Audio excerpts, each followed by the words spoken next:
One topic that I speak to you about every year when we're on this meeting, and we'll do so again, is to talk to you about sportsmanship and talk to you about some continued problems we're having with soccer and sportsmanship, both with coaches and with players. So, because of this, 2 years ago, CIAC, through its sportsmanship committee, changed our rules for the disqualification of a coach.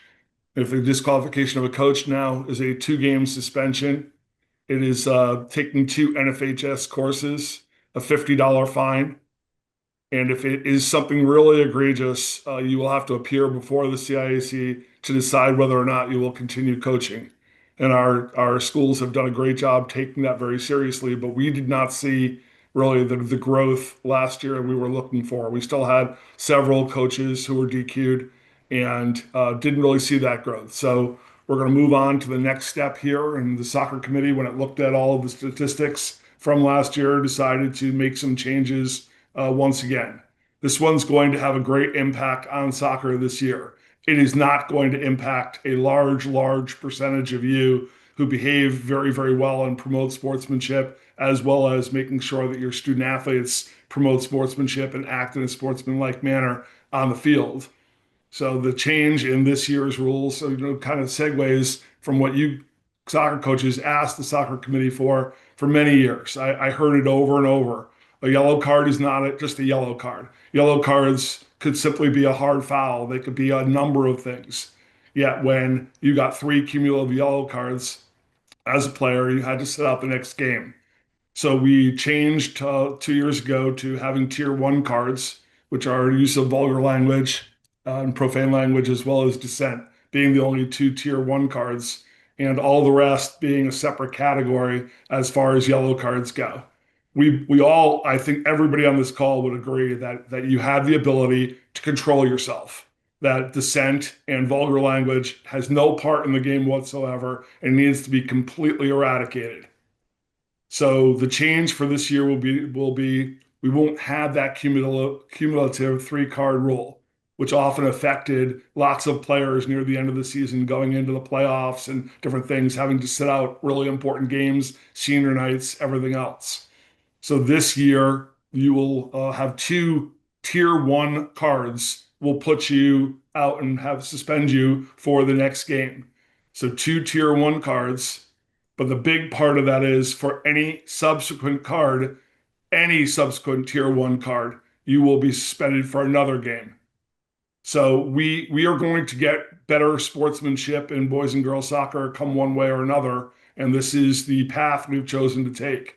Again, we all have the ability to behave on the soccer field and not scream at officials and threaten officials and everything else. So this is a big change for this year, and I'm telling you, it's going to impact teams down the stretch. Not many of your teams, because like I said, I look at the cards for both the boys and girls, probably 350 soccer teams on a weekly basis. And the vast majority of them have very few cards. And some of them are simply, like I said, tactical fouls and things. There are some teams that have multiple vulgar language, multiple dissent. And this is going to be a big change for you when you're having kids sitting out a lot, especially late in the season when they've built up a large number of cards. So again, we're hoping for your cooperation on this and working with us to make sure that we continue to promote sportsmanship in the game of soccer. One other thing I wanted to let you know is that when you go to put your scores and penalty report on the website, from now on, if you need to go to the penalty report first and put in your penalty report, your cards. You have to put in cards for every single game. There's a simple click off where it says no cards, which is most of your games. You'll simply go on there, put in the game, the date, and click off no cards and hit enter, and you'll be done for that day. But if you try to go to put your score in first, the system will not allow you to put your score in. You have to it'll send you to the penalty report to have you put your cards in first. And this should be a good reminder to you, obviously, that you need to put cards in and before you're able to enter the score. So again, we are looking forward to a great soccer season. We're looking forward to, honestly, one of my favorite sports we offer at CIAC, but a sport that really needs to continue to evolve as far as having kids our student athletes and our coaches behave in a manner, especially toward referees, that we all know it should be, that behavior should be. So I wish you good luck for the season, and we'll be seeing you out there on the soccer field. Thank you. Thank you, Greg. Appreciate it. And now, as a couple of people more are coming in, I just want to make one announcement. This meeting is being recorded, so it will be posted on the CIAC website under the Boys and Girls Soccer page, probably midweek next week. So those of you who have assistant coaches that couldn't come on tonight, or have colleagues from other schools, head coaches that you talk with, let them know that if they couldn't make this meeting tonight live, it'll be posted and they can refer to it at any time in the season. So it'll stay up for the entire season.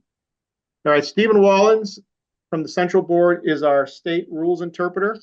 And he is here tonight with the, I armed him with the old NFHS rules PowerPoint. So he will present that to you, and welcome, Stephen. Thank you, Dan. My name again is Stephen Wallens. I'm on the Central Board.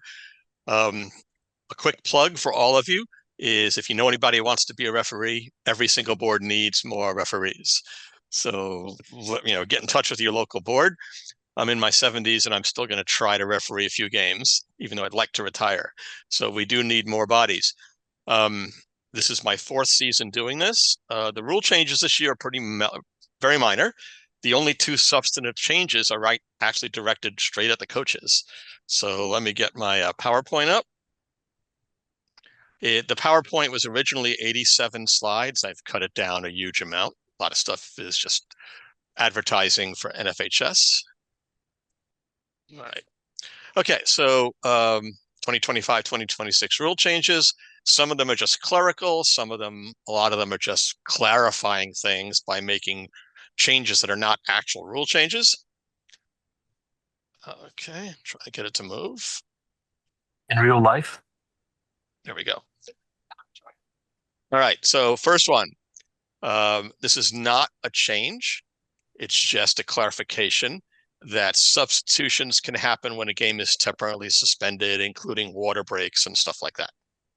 So I just want to make sure that was clearly written in the rules. So they made some changes there, but it's not really a change. And please ask questions along the way if you have any.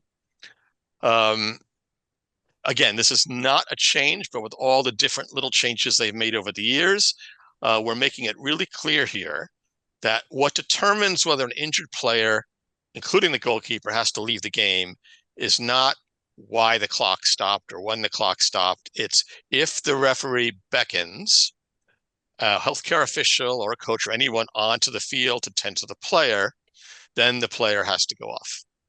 And keep in mind that it's the beckoning that does it.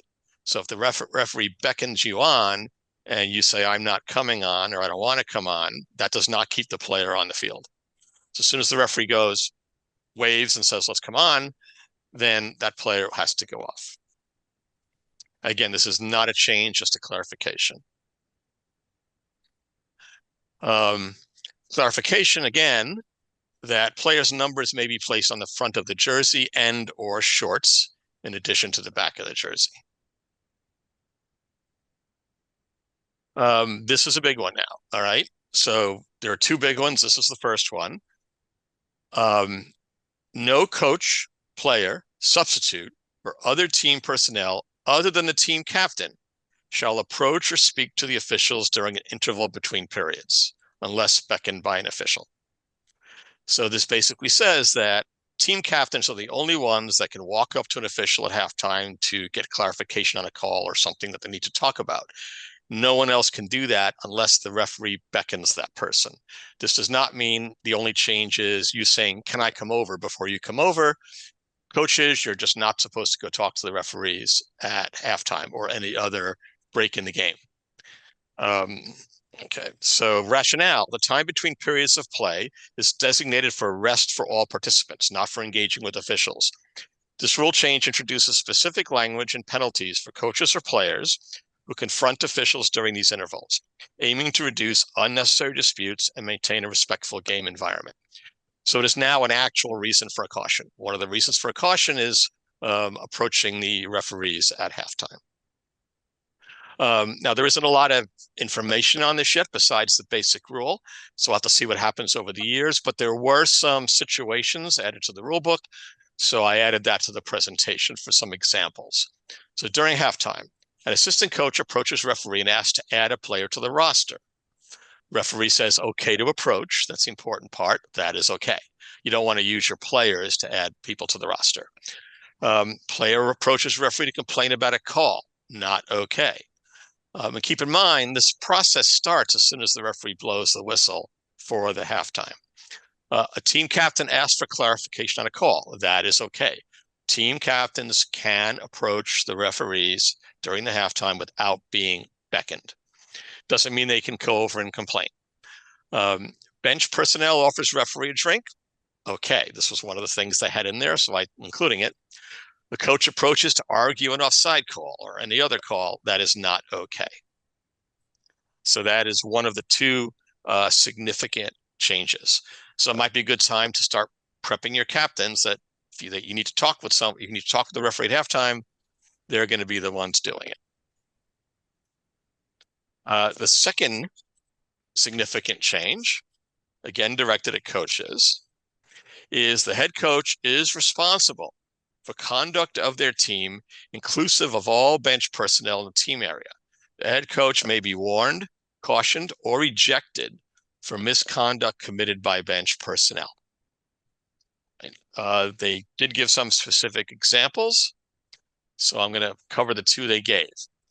After already warning Team B's head coach to control their assistants in the team area, the referee hears an assistant coach direct abusive language across the field. The referee ejects the identified assistant and cautions the head coach. This is legal.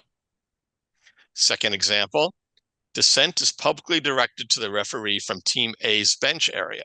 The referee cannot identify the offender. The referee Both teams used a cow. Say that again. Dissent is publicly directed to the referee from Team A's bench area. The referee cannot identify the offender. The referee cautioned Team A's head coach for unsporting conduct. This is legal. So these are the two most significant rule changes this year. And of course, we'll be instructing referees that their goal should be to avoid cautions in this case, but these rule changes are there. Okay. Now I'm going to go quickly through some of this other stuff. We have someone in the waiting room. Rule 18, for those of some of you I know use the rule book. So Rule 18 was a list of definitions. All those definitions have been moved into the rules, and Rule 18 has been eliminated. Editorial changes. Again, these are editorial, meaning they're already true, just that it wasn't clearly written or they've changed where they've written it. I'm going to admit Nathan here. Okay. If a player is being replaced during a penalty kick, Dan, are you here? Dan? Give me a second. People are in the waiting room. There are people in the waiting room. Okay. I got them all. Okay. I keep getting notices. So if a player is being replaced during a penalty kick situation, the substitute may not take the penalty kick. Again, these are editorial changes. A school's nickname and or mascot are permitted on a uniform, in addition to the school's name, logo, and or player's name. They just rewrote this section of the officials rule a little bit, but no actual changes. They made it look better. Okay. Points of emphasis, which are pretty much the same as they've been the last few years. High school athletics are education-based. I'm going to leave that on the screen for a minute so you can read it. I'm not going to read it to you.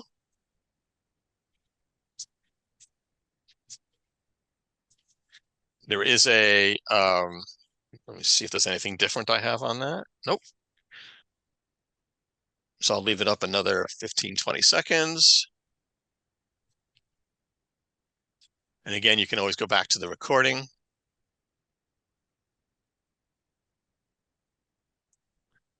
High school athletics are education-based still. So a well-rounded high school soccer program is talked about, education-based athletics. Again, I'll leave this up for a few seconds.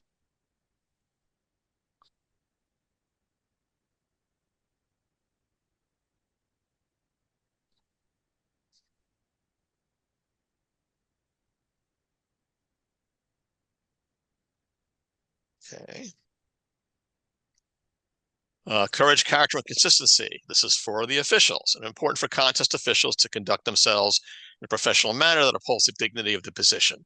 This includes arriving on time, conducting the proper pregame, knowing and applying the rules, speaking to players and coaches professionally, and completing any necessary post-game reports. And I will say that if these things don't happen during the game itself is not the time to deal with it. You should do what you have to do to report it afterwards.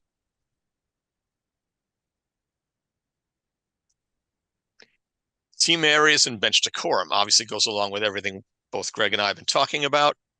Effective communication and game management are essential. Recognizing and addressing dissent early is crucial. Public, provocative, and persistent complaints must be dealt with decisively. The officials' role is to keep the game safe and fair. Coaches set the tone for their teams. Uniform equipment requirements. And this has become a bigger issue I've noticed myself over the years. Student athlete safety is a priority, and that starts with players wearing proper uniforms and equipment. Specifically, players are required to wear shin guards suitable for their age and size. This is a non-negotiable item in the NFHS, not a player's or coach's decision. Shin guards must have the NUCSA seal and information about height requirement. Coach is responsible for ensuring this happens. Referees should inspect and, if needed, correct the issue in a professional manner. Officials should also be on the lookout for players with micro guards. No one is to play at the NFHS level with illegal or improper shin guards.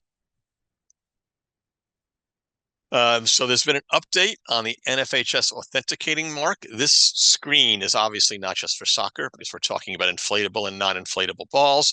But on the left side of the picture, it shows you the old logo, and on the bottom is the new logo. This is something I know referees are not going to worry too much about if the ball's good, but as we get to playoffs and stuff like that, you should make sure you're following this. And then pictures of the balls. So old is on the left, new is on the right. And I believe that is it. Any questions? I'm going to stop the sharing.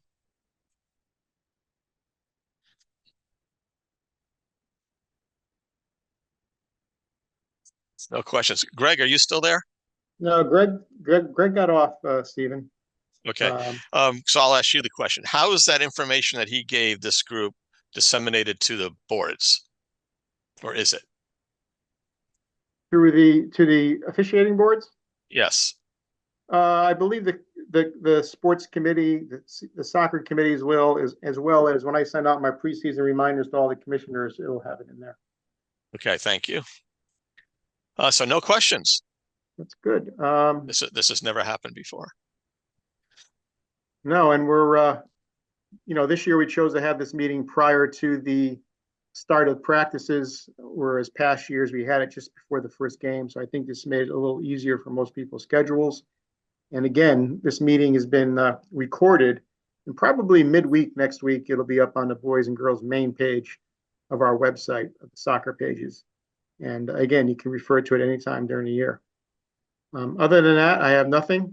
And Stephen, I want to thank you for joining us again. I think also just in terms of protocol for communication, each board does have a rules interpreter. So if you have any questions about rules, you should seek your information from your local interpreter first. And if you don't know who that is, you can work through your athletic director and the commissioner of that board and find out. Also, should it be something that the local interpreter needs further clarification on, then we'll involve Stephen. Okay? And it's happened that even if I need help, then I go to NFHS National. Yep. So we have that process, and that has happened. Yep. All right, everybody have a great year. Hopefully, the weather will stay nice, and are you going with we're looking forward to a great season. Take care, everybody. Right. Night, everybody. Bye-bye.